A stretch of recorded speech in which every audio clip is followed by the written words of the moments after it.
सत श्री अकाल प्यारे विद्यार्थियों। TGT पंजाबी का जो पेपर दे के आए हैं, ठीक है, उन्होंने एक आंसर की कोशिश करते हैं जी ਵੱਧ ਤੋਂ ਵੱਧ सही आंसर देने की।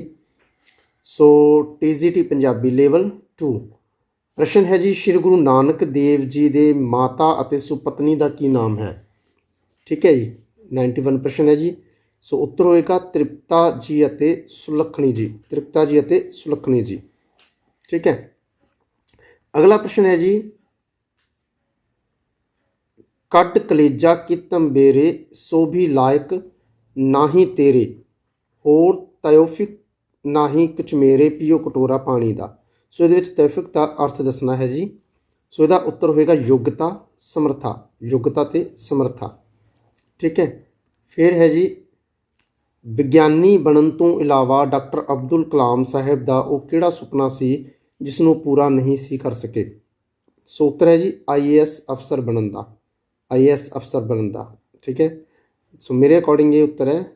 ऑफिशियली की आएगी तो वेखांगे की होएगा। ठीक है जी, अगला प्रश्न है जी,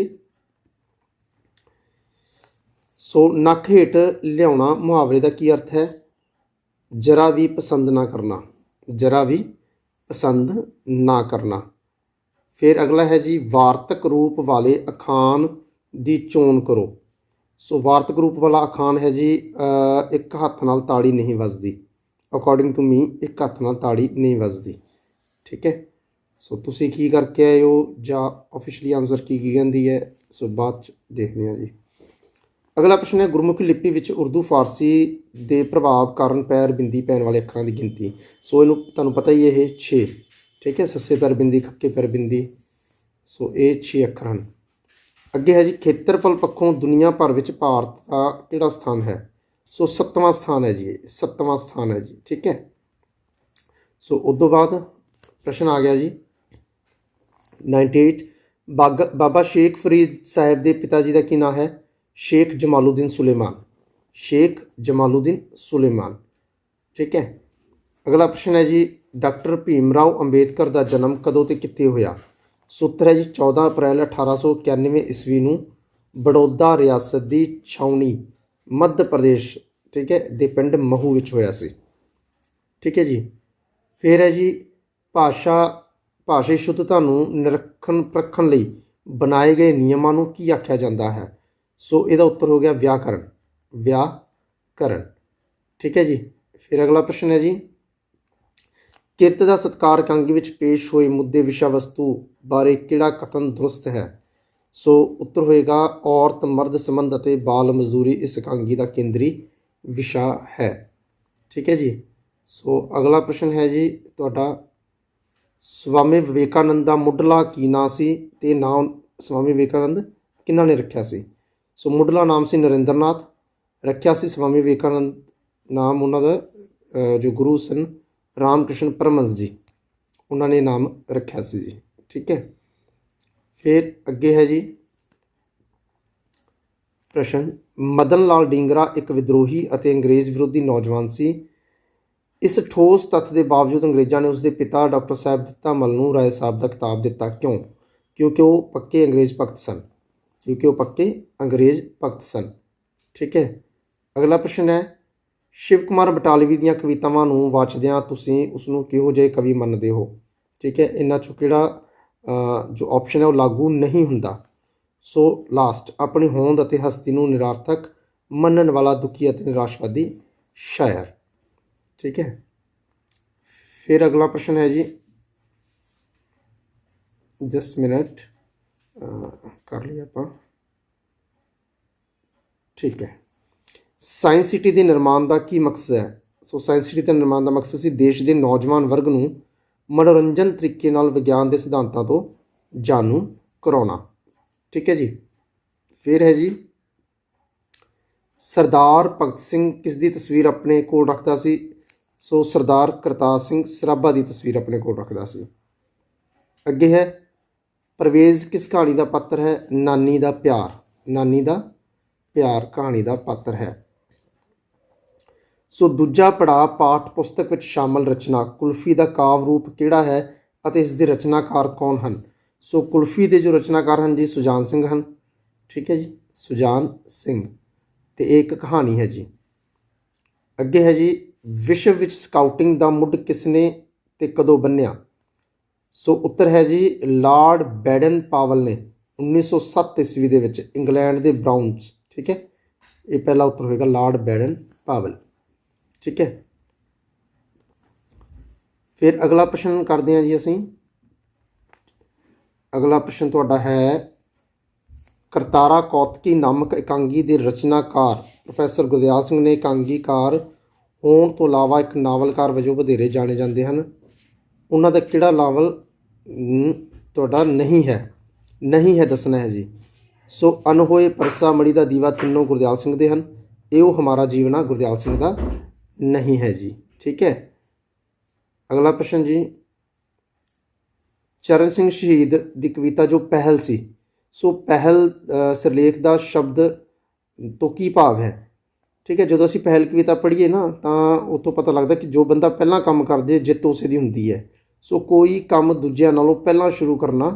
ਠੀਕ ਹੈ, ਇਹ ਉੱਤਰ ਹੋਏਗਾ, ਕੋਈ ਕੰਮ ਦੂਜਿਆਂ ਨਾਲੋਂ ਪਹਿਲਾਂ ਸ਼ੁਰੂ ਕਰਨਾ। ਠੀਕ ਹੈ, ਫਿਰ ਬਾਬਾ ਸ਼ੇਖ ਫਰੀਦ ਜੀ ਦੇ ਮੁਰਸ਼ਿਦ ਦਾ ਨਾਮ? ਖਵਾਜਾ ਕੁਤਬੁੱਦੀਨ ਬਖਤਿਆਰ ਕਾਕੀ। ਅਗਲਾ ਪ੍ਰਸ਼ਨ ਹੈ ਜੀ, ਨਿੰਦਰ ਘੁਗਿਆਨਵੀ ਨੇ ਪਾਣੀਆਂ ਤੇ ਧਰਤੀਆਂ ਦਾ ਦੇਸ਼ ਕਿਸ ਨੂੰ ਕਿਹਾ ਹੈ? ਆਸਟ੍ਰੇਲੀਆ ਨੂੰ ਕਿਹਾ ਹੈ। ਫਿਰ ਅੱਗੇ ਪ੍ਰਸ਼ਨ ਹੈ, ਜੰਡ ਇੱਕ ਜੰਗਲੀ ਰੁੱਖ ਹੈ, ਇਹ ਕਿੱਥੇ ਹੁੰਦਾ ਹੈ ਜੀ? ਰੇਤਲੀ ਅਤੇ ਖੁਸ਼ਕ ਜ਼ਮੀਨ ਦੇ ਵਿੱਚ ਹੁੰਦਾ ਹੈ। ਰੇਤਲੀ ਅਤੇ ਖੁਸ਼ਕ ਜ਼ਮੀਨ ਦੇ ਵਿੱਚ ਹੁੰਦਾ ਹੈ ਜੀ। ਦੁਖਦਾਰੂ ਸਭ ਰੋਗ ਭਇਆ। ਠੀਕ ਹੈ, ਇਹ ਜੋ ਤੁਕਾਂ ਹਨ ਇਹ 17 ਕਿਹੜੇ ਰਚਨਾਕਾਰ ਦੀਆਂ ਹਨ? ਸ਼੍ਰੀ ਗੁਰੂ ਨਾਨਕ ਦੇਵ ਜੀ ਦੀਆਂ ਹਨ। ਸ਼੍ਰੀ ਗੁਰੂ ਨਾਨਕ ਦੇਵ ਦੀਆਂ। ਨੈਕਸਟ ਹੈ ਜੀ, ਸਰਹਿੰਦ ਦੇ ਸੂਬੇਦਾਰ ਵਜ਼ੀਰ ਖਾਨ ਅਤੇ ਬਾਬਾ ਬੰਦਾ ਸਿੰਘ ਬਹਾਦਰ ਦੀਆਂ ਫੌਜਾਂ ਦਰਮਿਆਨ ਲੜਾਈ ਵਿੱਚ ਸੂਬੇਦਾਰ ਵਜ਼ੀਰ ਖਾਨ ਦੀ ਮੌਤ ਕਦੋਂ ਤੇ ਕਿੱਥੇ ਹੋਈ ਸੀ?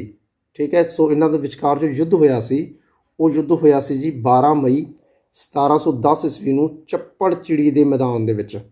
ਚੱਪੜਚਿੜੀ ਦੇ ਮੈਦਾਨ ਦੇ ਵਿੱਚ ਹੋਇਆ। ਠੀਕ ਹੈ, ਅਗਲਾ ਪ੍ਰਸ਼ਨ ਹੈ ਜੀ, ਗੁਰੂ ਇਤਿਹਾਸ ਅੰਦਰ ਬੀਬੀ ਭਾਨੀ ਜੀ ਦਾ ਵੱਡਾ ਨਾਂ ਹੈ, ਉਹ ਗੁਰੂ ਤੇਗ ਬਹਾਦਰ ਸਾਹਿਬ ਜੀ ਦੇ ਕੀ ਲੱਗਦੇ ਸਨ? ਸੋ ਉੱਤਰ ਹੋਏਗਾ ਪੜਦਾਦੀ। ਠੀਕ ਹੈ, ਕਿਵੇਂ ਹੋਏਗਾ ਥੋੜ੍ਹਾ ਜਿਹਾ ਐਕਸਪਲੇਨ ਕਰ ਦਿੰਦੇ ਹਾਂ। ਸੋ ਜੋ ਗੁਰੂ ਅਮਰਦਾਸ ਜੀ ਸਨ ਉਹਨਾਂ ਦੀ ਪੁੱਤਰੀ ਦਾ ਨਾਮ ਸੀ ਬੀਬੀ ਭਾਨੀ। ਉਹਨਾਂ ਦਾ ਵਿਆਹ ਹੋਇਆ ਗੁਰੂ ਰਾਮਦਾਸ ਜੀ ਨਾਲ। ਗੁਰੂ ਰਾਮਦਾਸ ਜੀ ਅਤੇ ਬੀਬੀ ਭਾਨੀ ਦੇ ਪੁੱਤਰ ਦਾ ਨਾਮ ਗੁਰੂ ਅਰਜਨ ਦੇਵ ਜੀ। ਗੁਰੂ ਅਰਜਨ ਦੇਵ ਜੀ ਦੇ ਪੁੱਤਰ ਦਾ ਨਾਮ ਹਰਗੋਬਿੰਦ ਸਾਹਿਬ ਜੀ। ਹਰਗੋਬਿੰਦ ਸਾਹਿਬ ਜੀ ਦੇ ਪੁੱਤਰ ਦਾ ਨਾਮ ਸੀ ਸ਼੍ਰੀ ਗੁਰੂ ਤੇਗ ਬਹਾਦਰ ਜੀ। ਸੋ ਉਸ ਰਿਸ਼ਤੇ ਵਜੋਂ ਬੀਬੀ ਭਾਨੀ ਜੀ ਪੜਦਾਦੀ ਹੋਏ ਸਨ। ਠੀਕ ਹੈ, ਨੈਕਸਟ, ਬੰਤ ਸਿੰਘ ਚੱਠਾ ਰਚਿਤ ਕਹਾਣੀ ਪ੍ਰਦੇਸ਼ ਨੂੰ ਨਾ ਤੋਰੀ ਬਾਬਲਾ ਦਾ ਮੁੱਖ ਵਿਸ਼ਾ ਅਤੇ ਮੰਤਵ ਕੀ ਹੈ? ਸੋ ਸਾਡੇ ਲੋਕਾਂ ਦੀ ਕਿਸੇ ਵੀ ਤਰੀਕੇ ਵਿਦੇਸ਼ਾਂ ਵਿੱਚ ਜਾ ਕੇ ਵਸਣ ਦੀ ਜੋ ਲਾਲਸਾ ਹੈ ਉਸ ਨੂੰ ਇਹ ਪੇਸ਼ ਕੀਤਾ ਗਿਆ ਹੈ। ਠੀਕ ਹੈ, ਜਿਵੇਂ ਪ੍ਰਦੇਸ਼ ਨੂੰ ਨਾ ਤੋਰੀ ਬਾਬਲਾ ਦੀ ਜੋ ਪਾਤਰ ਸੀ ਰਾਣੀ, ਸੋ ਉਹਦੇ ਵੀ ਮਾਂ ਪਿਓ ਚਾਹੁੰਦੇ ਸਨ ਕਿ ਵਿਆਹ ਕੇ ਉੱਥੇ ਚਲੀ ਜਾਵੇ ਅਤੇ ਅਸੀਂ ਵੀ ਇਹਦੇ ਮਗਰ ਫਿਰ ਉੱਥੇ ਸੈੱਟ ਹੋ ਜਾਈਏ। ਪੰਜਾਬੀ ਸ਼ਬਦਬੋਧ ਅਨੁਸਾਰ ਸ਼ਬਦ ਕਿੰਨੇ ਪ੍ਰਕਾਰ ਦੇ ਹਨ? ਤਾਂ 8 ਪ੍ਰਕਾਰ ਦੇ ਹਨ। 8 ਪ੍ਰਕਾਰ ਦੇ ਹਨ ਜੀ। ਠੀਕ ਹੈ, ਸੋ ਨੈਕਸਟ ਪ੍ਰਸ਼ਨ ਤੁਹਾਡਾ ਆ ਗਿਆ, ਜਸਟ ਮਿਨਟ ਥੋੜ੍ਹਾ ਜਿਹਾ ਉੱਤੇ ਕਰਨ ਦਿਓ। ਪੰਜਾਬੀ ਸਵਰਾਂ ਜਾਂ ਸਵਰਾਂ ਧੁਨੀਆਂ ਵਿੱਚ ਲਘੂ ਸਵਰਾਂ ਦੀ ਕੁੱਲ ਗਿਣਤੀ ਕਿੰਨੀ ਹੈ? ਸੋ ਲਘੂ ਸਵਰ 3 ਹੁੰਦੇ ਆ ਜੀ, 3।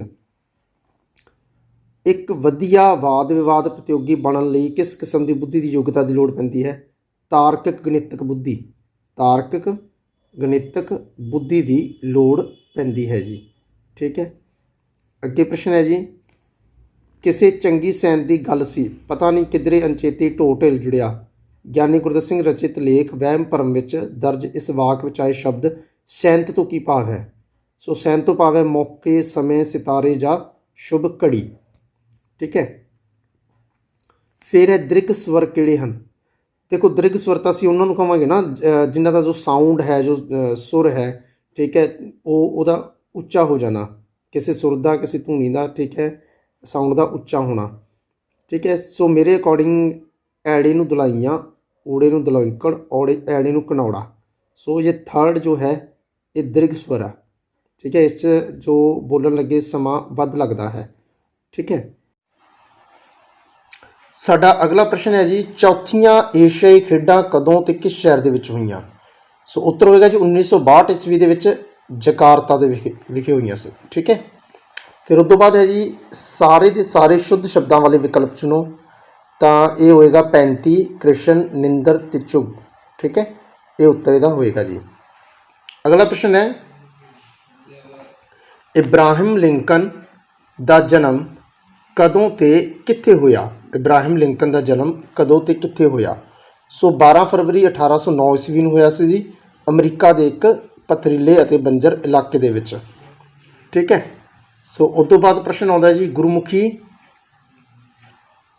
ਵਿੱਚ ਵਰਤੇ ਜਾਂਦੇ ਲਗਾ ਅੱਖਰ ਦੀ ਕੁੱਲ ਗਿਣਤੀ ਕਿੰਨੀ ਹੈ? ਸੋ 3 ਹੈ ਜੀ, 3। ਠੀਕ ਹੈ ਜੀ। ਸੋ ਅਗਲਾ ਪ੍ਰਸ਼ਨ ਹੈ ਸਾਡਾ, ਲਿਪੀਕਾਰ ਕੀ ਹੈ? ਲਿਪੀਕਾਰ ਕੀ ਹੈ? ਪੰਜਾਬੀ ਦਾ ਇੱਕ ਟਾਈਪਿੰਗ ਸੌਫਟਵੇਅਰ ਹੈ। ਪੰਜਾਬੀ ਦਾ ਇੱਕ ਟਾਈਪਿੰਗ ਸੌਫਟਵੇਅਰ ਹੈ ਜੀ ਉਹ। ਠੀਕ ਹੈ। ਨੈਕਸਟ, ਗੁਰੂ ਨਾਨਕ ਦੇਵ ਜੀ ਤੋਂ ਲੈ ਕੇ ਸ਼੍ਰੀ ਗੁਰੂ ਗੋਬਿੰਦ ਸਿੰਘ ਜੀ ਤੱਕ ਹੋਏ 10 ਗੁਰੂ ਸਾਹਿਬਾਨਾਂ ਵਿੱਚੋਂ ਕਿੰਨੇ ਗੁਰੂਆਂ ਦੀ ਬਾਣੀ ਸ਼੍ਰੀ ਗੁਰੂ ਗ੍ਰੰਥ ਸਾਹਿਬ ਦੇ ਵਿੱਚ ਅੰਕਿਤ ਨਹੀਂ ਹੈ? ਸੋ 1 ਗੁਰੂ ਦੀ ਵੀ ਹੈ, 2 ਦੀ ਵੀ ਹੈ, 4 ਦੀ ਵੀ ਹੈ, ਤੇ ਕੁੱਲ 6 ਗੁਰੂਆਂ ਦੀ ਬਾਣੀ ਦਰਜ ਹੈ। ਸੋ ਇਹਦਾ ਉੱਤਰ ਹੋ ਜਾਏਗਾ 5 ਗੁਰੂਆਂ ਦੀ। ਠੀਕ ਹੈ। ਨੈਕਸਟ ਹੈ ਜੀ, ਉੱਚ ਸਿੱਖਿਆ ਪ੍ਰਾਪਤ ਕਰਨ ਲਈ ਸਰਦਾਰ ਕਰਤਾਰ ਸਿੰਘ ਸਰਾਭਾ ਜਦੋਂ ਅਮਰੀਕਾ ਗਿਆ ਤਾਂ ਉਹ ਉਦੋਂ ਕਿੰਨੇ ਵਰ੍ਹਿਆਂ ਦਾ ਸੀ? ਸੋ ਉਦੋਂ ਉਹਨਾਂ ਦੀ ਉਮਰ ਸੀ ਜੀ 15-16 ਵਰ੍ਹਿਆਂ ਦੀ ਉਮਰ। 15-16 ਵਰ੍ਹਿਆਂ ਦੀ ਉਮਰ ਸੀ ਜੀ। ਠੀਕ ਹੈ। ਉਸ ਤੋਂ ਬਾਅਦ ਹੈ ਜੀ, ਪੰਜਾਬੀ ਭਾਸ਼ਾ ਜਾਂ ਗੁਰਮੁਖੀ ਲਿਪੀ ਵਿੱਚ ਪੈਰ ਅੱਖਰ ਅਰਥਾਤ ਅੱਖਰਾਂ ਦੇ ਪੈਰ ਵਿੱਚ ਪੈਣ ਵਾਲੇ ਕਿੰਨੇ ਅੱਖਰ ਹਨ? 3। ਹਾਹਾ ਰਾਰਾ ਵਾਵਾ 3 ਅੱਖਰ ਹਨ। ਪਹਿਲਾ ਕਦਮ ਪਾਠ ਪੁਸਤਕ ਵਿੱਚ ਦਰਜ ਬਾਲ ਲੋਕ ਗੀਤ ਸੁੰਦਰ ਮੁੰਦਰੀਏ ਦੇ ਵਿੱਚ ਜੋ ਦੁੱਲੇ ਦਾ ਨਾਮ ਆਉਂਦਾ ਹੈ, ਠੀਕ ਹੈ, ਉਹ ਕੌਣ ਹੈ? ਸੋ ਮੁਗਲ ਸਮਰਾਟ ਅਕਬਰ ਦੇ ਸਮੇਂ ਹੋਇਆ ਇੱਕ ਦਿਆਲੂ ਡਾਕੂ ਹੈ ਜੀ। ਫਿਰ ਹੈ, ਦੇਸ਼ ਪ੍ਰੇਮੀ ਹੋਣ ਤੋਂ ਇਲਾਵਾ ਮਦਨ ਲਾਲ ਡਿੰਗਰਾ ਕਵਿਤਾ ਪ੍ਰੇਮੀ ਵੀ ਸੀ। ਉਹ ਕਿਸ ਕਵੀ ਦੀ ਕਿਹੜੀ ਕਵਿਤਾ ਤੋਂ ਬਹੁਤ ਪ੍ਰਭਾਵਿਤ ਸੀ? ਸੋ ਉੱਤਰ ਹੈ ਜੀ O.A. ਹਯੂਮ ਦੀ ਕਵਿਤਾ ਓਲਡ ਮੈਨਜ਼ ਹੋਪ ਤੋਂ ਪ੍ਰਭਾਵਿਤ ਸੀ ਜੀ ਉਹ। ਫਿਰ ਹੈ ਜੀ ਉਸ ਤੋਂ ਬਾਅਦ ਤੁਹਾਡਾ ਅਗਲਾ ਪ੍ਰਸ਼ਨ ਆਉਂਦਾ ਹੈ ਵੇਟ ਹਾਂਜੀ, ਪ੍ਰਸਿੱਧ ਮਨੋਵਿਗਿਆਨਿਕ ਗਾਰਡਨਰ ਨੇ ਆਪਣੇ ਜੋ ਬੁੱਧੀ ਸਿਧਾਂਤ ਦਿੱਤੇ ਸੀ ਉਹਨਾਂ ਕਿੰਨੇ ਬੁੱਧੀ ਸਿਧਾਂਤਾਂ ਦਾ ਖੁਲਾਸਾ ਕੀਤਾ ਹੈ? 8 ਪ੍ਰਕਾਰ ਦੇ। ਇਹ PGT ਵਿੱਚ ਵੀ ਆਇਆ ਹੋਇਆ ਹੈ। ਅਗਲਾ ਪ੍ਰਸ਼ਨ ਹੈ ਜੀ, ਨੱਕ ਨਾਲ ਲਕੀਰਾਂ ਕੱਢਣੀਆਂ ਮੁਹਾਵਰੇ ਦਾ ਕੀ ਅਰਥ ਹੈ? ਸੋ ਉੱਤਰ ਹੈ ਜਨਤਕ ਤੌਰ 'ਤੇ ਮਾफ़ੀ ਮੰਗਣਾ ਜਾਂ ਤੌਬਾ ਕਰਨੀ। ਫਿਰ 149 ਨੰਬਰ 'ਤੇ ਪ੍ਰਸ਼ਨ ਹੈ ਜੀ, ਗਜ਼ਲ ਗੁੰਮਣੇ ਰਸੋਈ ਵਿੱਚ ਕਸ਼ਮੀਰ ਨੀਰ ਕੀ ਕਹਿਣਾ ਚਾਹੁੰਦਾ ਹੈ? ਸੋ ਉੱਤਰ ਹੈ ਪੰਜਾਬੀ ਰਸੋਈ ਘਰ ਸਮਾਜ ਅਤੇ ਸੱਭਿਆਚਾਰ ਦੀ ਬਦਲਦੀ ਨੁਹਾਰ ਨੂੰ ਪੇਸ਼ ਕਰਨਾ। ਫਿਰ ਹੈ ਜੀ, ਮਦਨ ਲਾਲ ਡਿੰਗਰਾ ਦੀ ਗੋਲੀ ਨਾਲ ਮਾਰੇ ਗਏ ਅੰਗਰੇਜ਼ ਅਫਸਰ ਦਾ ਕੀ ਨਾਂ ਸੀ? ਸੋ ਉਸ ਅੰਗਰੇਜ਼ ਅਫਸਰ ਦਾ ਨਾਮ ਸੀ ਜੀ ਕਰਜਨ ਵਾਇਲੀ, ਯਾਨੀ ਕਿ ਉੱਤਰ ਹੋਏਗਾ ਲਾਰਡ ਮਾਰਲੇ ਦਾ ਰਾਜ ਸੀ ADC ਸਰ ਕਰਜਨ ਵਾਇਲੀ। ਸੋ ਉਮੀਦ ਕਰਦਾ ਕਿ ਤੁਹਾਡੇ ਕਾਫੀ ਜਵਾਬ ਸਹੀ ਹੋ ਗਏ ਹੋਣਗੇ। ਸੋ ਮੈਨੂੰ ਕਮੈਂਟ ਕਰਕੇ ਦੱਸੋ ਕਿ ਤੁਹਾਡੇ ਕਿੰਨੇ ਜਵਾਬ ਸਹੀ ਹੋ ਗਏ ਹਨ। ਠੀਕ ਹੈ ਜੀ। So okay, thank you.